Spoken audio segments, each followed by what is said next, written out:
Бір діндар уағыз айтты енді жаңа, бұл қазақ батқан екен мол күнәға, жинайтын жын-періні қобыз екен, сайтанның сырласы екен домбырада.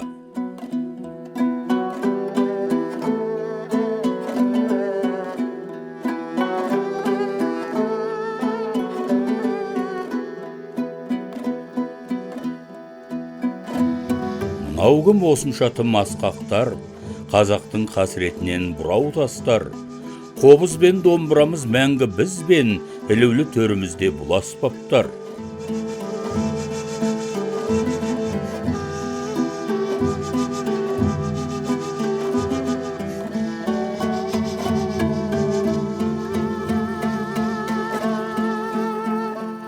Бұл сөзден жұрттың қатты шошыған-ай, отыр деп уағыз айтып осы қалай, сақалын сауа түсіп сөйлер діндар, Құраннан осы сөзді оқығандай.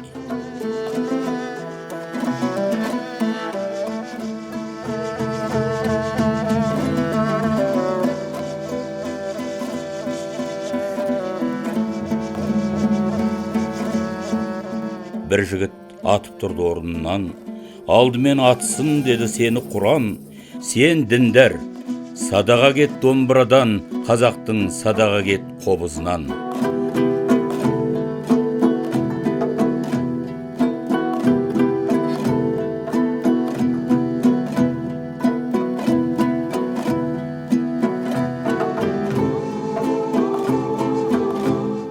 Жүрсек те жамандықпен майдандасып, қоямыз біреулерді тайраңдатып, қобыз бен домбыраға тіл тигізген бұл уақыт айтыңдаршы, қандай уақыт?